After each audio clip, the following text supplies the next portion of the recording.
Malala saa ingine alilala, akaamuka, akaanja na dreams na ndoto zake. We don't think it's that serious. We as DP don't even know what UDA does. Oh. Because we don't meet, we haven't met. Since Ruto was elected president, yes, you have never met? All the parties should have met. You see, it's a pity that the leadership that we have talks more than doing. You're saying that and you're in the alliance? Oh yes. There's no point of talking too much because that's what I learned. Kibaki did. It's, in fact, anybody talking about UHURU and bothering him, he's out there on his own. UHURU may retire.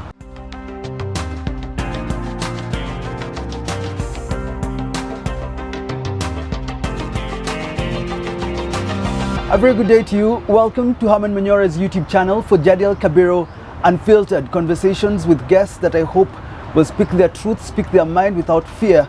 These conversations are very simple and I hope they will be truthful. I'm with the Democratic Party Kenya National Chairperson, Esau Kioni. We are talking about Mount Kenya leadership. Is Mount Kenya divided? And what can be done for them to speak in unison? Welcome. Asante sana. How are you doing? Very well, thank you. Yeah. You've been quite silent. Well, not really. We don't, in DP, and Kioni as a Kioni is not used to being a chatterbox. No.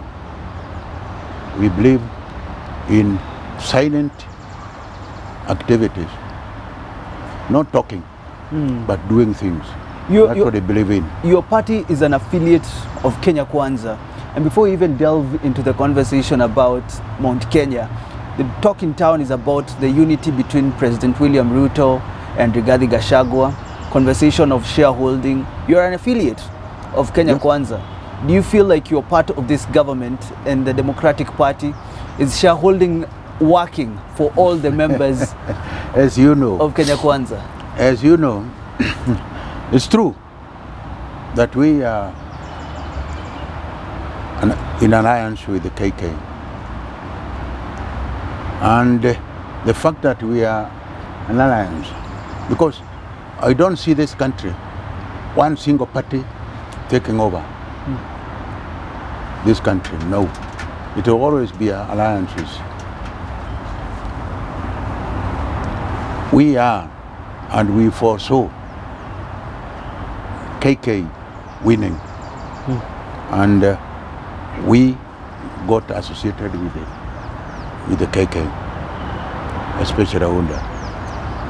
One thing that I would like to say is that DP is an entity, although it's a member of the alliance. It is, we have not lost our identity as DP. No. One thing that, although we are members, there are certain things that we don't approve as DP. There has been a lot of talk of parties folding up into one single mega party, political party, for future politics. We don't support that ourselves. It's joining UDA. That's the conversation. Yes, at the UDA should be the only party. Doing that is very dangerous for this country.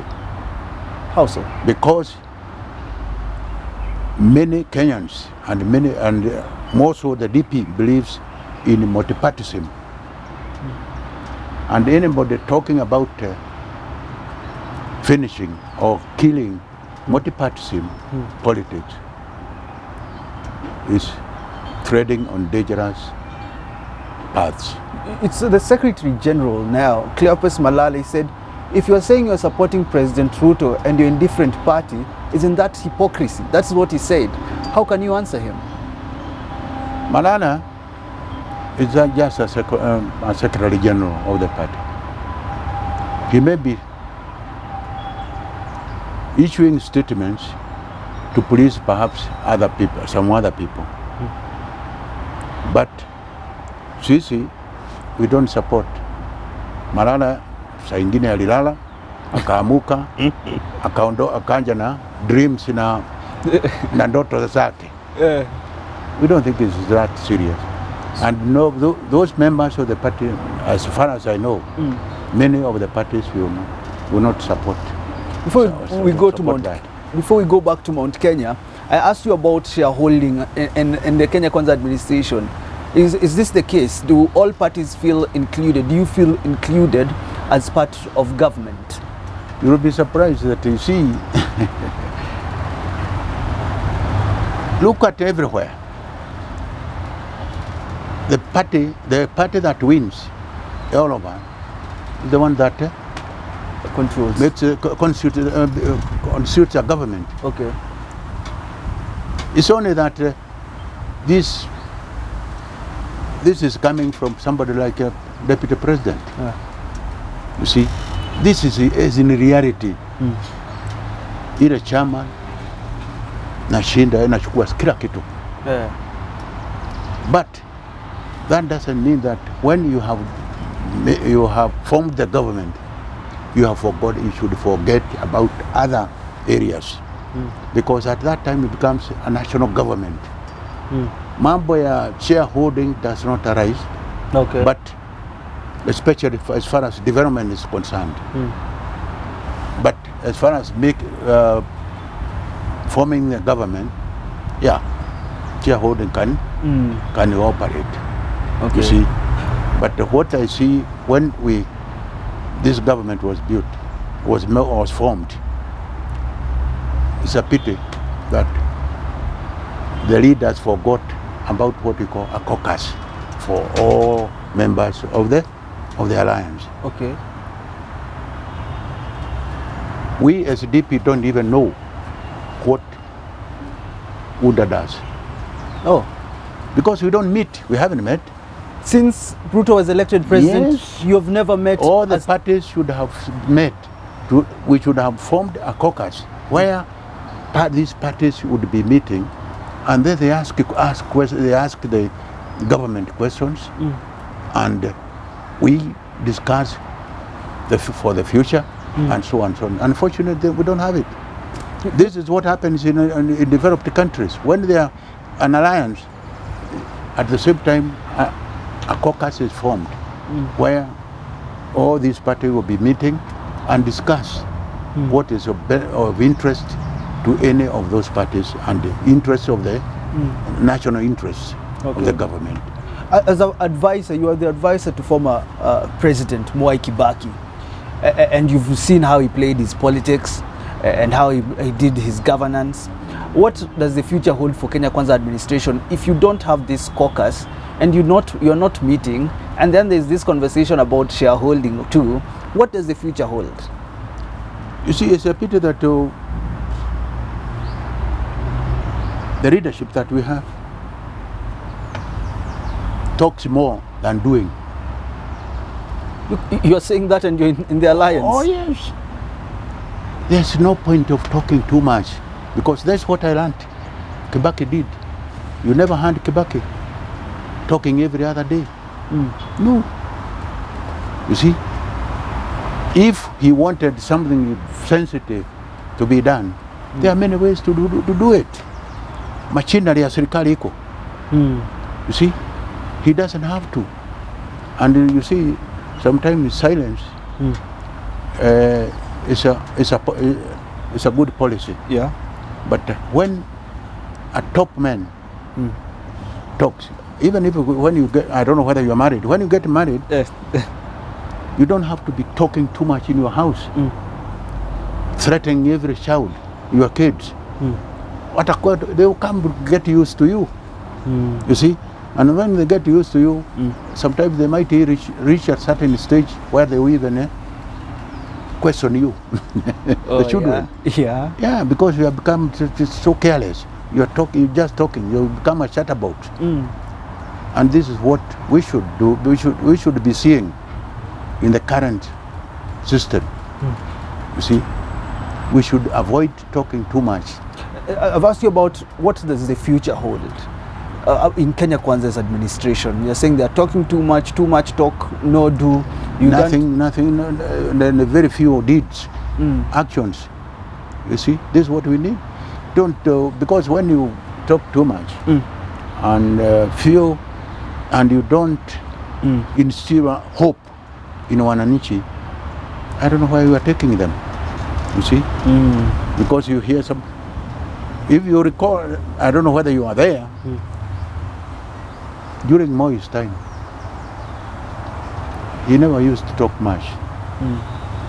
And by the time he talked, he either talked to pacify the country. But he knew somebody in Mombasa, Nasir. Nasir ametoa maneno. Then unasikia, in Mount Kenya region, in Ukambani, Murumutisia ameongea. You see, in the Rift Valley, Kariuki Shotara has talked. In Nyanza, Amayo has talked. Unafikiri kila kitu no? Unaona this is. But if this slide away, more used to come and tell, this is to be the way. Okay. You see, but if our leaders at the moment, and this is the problem we have in Mount Kenya region, we don't seem to have a central figure in Mount Kenya. Mount Kenya East, seems to be on its own. Mount Kenya West, here, the leaders are there, and the leader, instead of the leaders now talking to each other, they are all talking at each other. You see, which is wrong. Who would you blame for what is happening in Mount Kenya? Is it President Uhuru Kenyatta that, abandoned the region when he abandoned Deputy President then William Ruto, because that is where everything went haywire? All of them became divided. All the leaders became divided. Yeah. We didn't have a central core where everybody would be talking the same thing. Okay. And the problem, what I have noticed in Mount Kenya region, every leader who talks, every leader who is there, has no respect for each other. They don't have respect for each other, the leaders. And what they say, if it is not me, it cannot be right. If it is so and so talking, you don't even respect them. That is wrong. The Deputy President stunned Kenyans. He said he'll be the one now protecting President Uhuru Kenyatta. He said, I'm looking even for him. We need to talk. We need to have a dialogue. Is this the way forward? How should it happen? I don't know how he is planning it, and how. Normally, these leaders have got some people around them, where they consult each other and so on and so on. I don't know who are the gatekeepers, because those gatekeepers should be the people now telling them hapa siko vizuri, hapa pale, so and so, so that they sit down. And this is what we would like to. I coming from Mount Kenya region, I come from Udaya, and coming from the Mount Kenya region, what I would like to hear to happen is somebody like number one, number two in this country, getting together all the leaders and opinion leaders. A leader doesn't have to be the one who has been elected.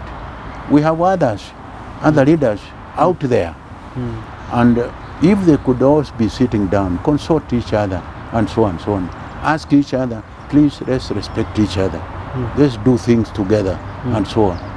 Wananchi wenyewe will also feel safe. Yeah. Not at the moment. At the moment, all of them are almost everywhere I go.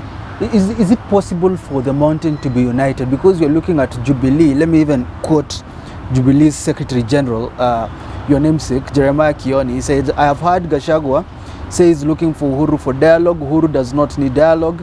He led Kenya, finished his term and left. You got the seat through whatever means you did. Lead in your own style. Does this mean Mount Kenya cannot be united? Why not? Why not? It's not Uhuru. I don't know what they are asking Uhuru to do. Uhuru retire. Give him peace. Wacha afanye mambo yake. What has he got to go with to do with the unity of Mount Kenya at the moment? There's none at all. You see, what we are looking for is unity, political unity. Kwanza Rio Kwanza. When you have that political unity, then from there alone, any other field or any other bill will just work. Then would you say there is currently a Mount Kenya kingpin? Is there a leader in Mount Kenya? Because it was President Uhuru Kenyatta.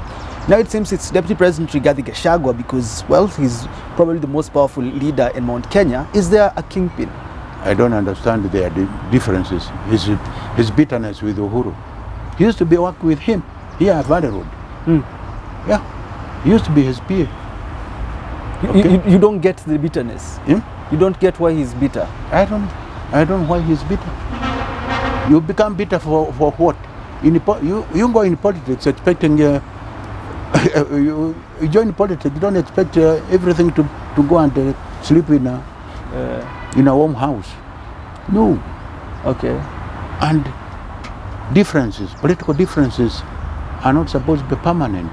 They are not a permanent nation. Now he's reaching out, but Kioni says Uhuru is not interested, and that's why I'm asking: is interested there? What? He is in fact, anybody talking about Uhuru and bothering him, he's out there on his own. Uhuru may retire. Give him peace. Okay. You see, give him peace. He hasn't corrupted anybody. You haven't answered my question on, is there a leader in Mount Kenya that we can say this is the man that can drive Mount Kenya? Is there someone you can say that if Mount Kenya rallies behind this person, then Mount Kenya will be in unison? You see, right the now? problem, as we are now, Gachagua should be the leader, and he should be, unless he himself realizes he hasn't qualities, those qualities. But at the moment, who else as a Kikuyu is at the top or at the apex there? Yeah. He is the only one, you see, at the moment. And he is the man we would like to initiate unity in Mount Kenya region. Because he's the only one. The others, we have other leaders, political leaders. Yeah. Those who have their own parties, they are chairmen. We have chairmen of political parties, and these are the people who should be. First of all, he should start from there. If I were him, if I were Gachagua, that's what I would do. Have a cup of tea with all these leaders, leaders of the political party. We have several political parties in Mount Kenya region. Yes. Sit with them. They have something to say. Some of them are very experienced as far as this country is concerned. You see? Sit with them, then from there on, go on enlarging the base. The base, you see? Because if I sit with him, and next time he tells me, when you are coming, we are meeting again, come with the two people whom you consider as potential leaders in the country, and people who can influence, and so on, until you enlarge the base. Yes. For the interests of the Mount Kenya region. Then from there on, you join with others. That's what the other leaders are doing. I would like to ask you though about Maina Jenga. You know, he had his rally, troops of young boys, young men coming to support his call for unity there. What is the place of Maina Jenga in Mount Kenya politics, especially when it comes to the youth? You see, the problem with the Jenga now is that that unity we are talking about, and the problem with him he is facing at the moment is that he has no political base, which has have you heard of it? Without it, then you'll just be swept away. Yes, by politicians. So if he had a political base, yes, he would be playing a very positive role. You see, bringing together all those, even in the youth. Yes. In his political base, but he hasn't got any at the moment. He's talking of leadership somewhere in the sky. In the air. You see? Yeah. So what if I were him, I would be having a political base first. So that even when he is in problem, the party will talk for him. Yes. Now he has.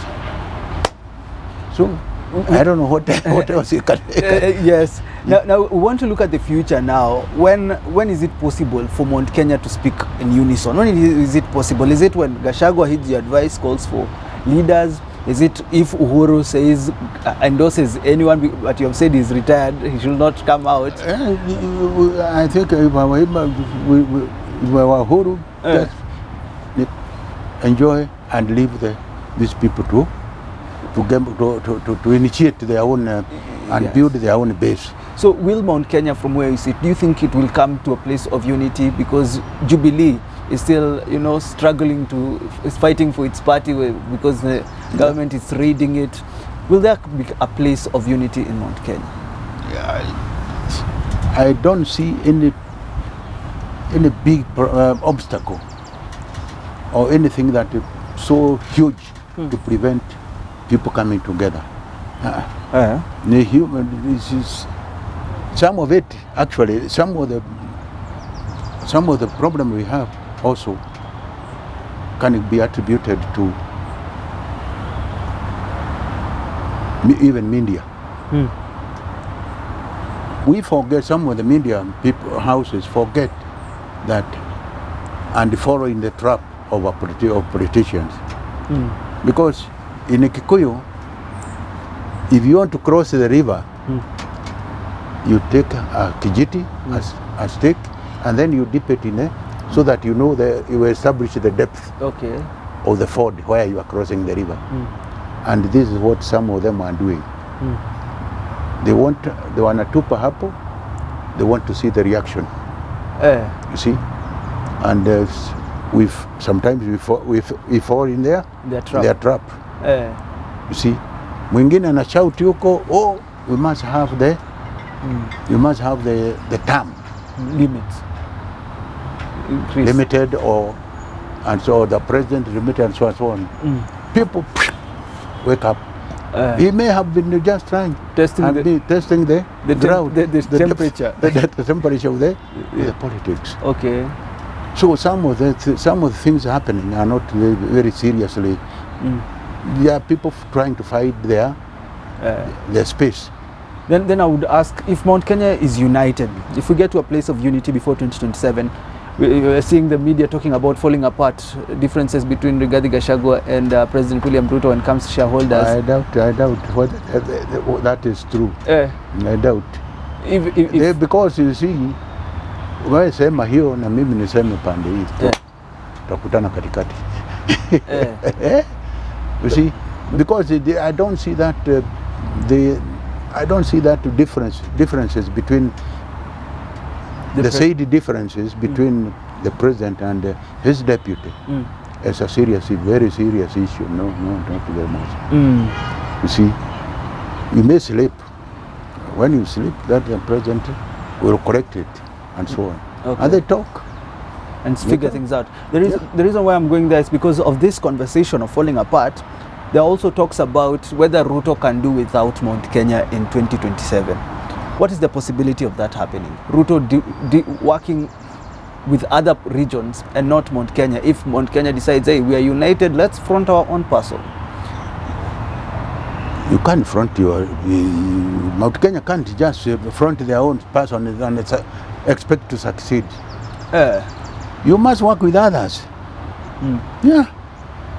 No single county or region can just stand by its own and produce a president, a leader of the country. No. I'm asking if Rigathi faces William. The other leaders, you forget we have other leaders. Iko wengine wanalala, wataamuka siku moja. Ni Simba imelala tu, masimba tu imelala huko, siku moja wataamuka. They are there. So for now, it's just a matter of waiting and see. Too early to tell. It's too early to tell. How many years? About 3 years to come. Yes. What will have happened? So when you hear people talk Others will not be, may not be even there. Well, so when you hear they people are fighting for nothing. People talking about 2027 elections, you feel like it's just a waste of time now. At the moment, actually, this is what I think we're just wasting our time talking to it. Instead of working for the Wananchi. Some of our leaders are still in a campaign mood. Last year. What for? Doesn't help the country at all. No. Is this a sad reality? Let's do things for the Wananchi at the moment. Kila mahali ukienda, Wananchi analia. You see, problems. And it's water. Both sides, Azimio, Kenya Kwanza, everyone is suffering. All of them, including even Kenya Kwanza and the Jubilee. If you are to advise Azimio. If you are to advise the current administration, Kenya Kwanza administration, because now we're talking about politics, we're talking about 2027, we're talking about Mount Kenya, what should they do now? Kenya Kwanza administration. We should be talking about development and what should be done. We have been talking about water. We don't have water. Go to Kitui, go to Machakos. You see, everywhere Ukambani. And Ukambani is a store ya chakula. The only problem is water. Where can we get water and have production in the area? Go to a place like Nyeri, water. They are talking about water for irrigation. Why should we be relying on the rain? And while we have some water wasting water to Indian Ocean. Yes. We should be having dams. I visited Zimbabwe one time. And Zimbabwe we have not had any. I don't know where you have had this famine. Have you heard about famine in Zimbabwe? No. Because they have water all over. Water pumps. You see, ponds all over. Dams all over. So they have what is needed. What is required. Kioni in Nyeri. Hiyo ni storage ya chakula, lakini hana maji. You see? Those dams we should be talking about those dams. Talking about the access roads all over. You see? UHURU did commendably. He did very well as far as development construction is involved. Kibaki did also very well on that. That's what we should be doing to better those records. All right. But we are not doing it. So I think it's a good place to wrap up. We've had 30 minutes of this conversation. You've said for Mount Kenya, leave UHURU alone. Rigathi should step up and call his leaders. And call leaders. To order. You think they'll listen to him? Well, so, this is only nobody is initiating it. Yeah, let him initiate it. You'll see it. People will respond because no one likes to live in solitude, in problems. Nobody likes it. All right. We like being in peace. Natumbo yetu ijae. Kila mtu ashibe. Kila mtu ashibe. Thank you for tuning in. I'm here with Esau Kioni, former advisor to the president and the party leader of Democratic Party, which is a party within the Kenya Kwanza administration. Until we do talk again, thank you for tuning in to Jadiel Kabiro Unfiltered. Have yourself a lovely rest of your day.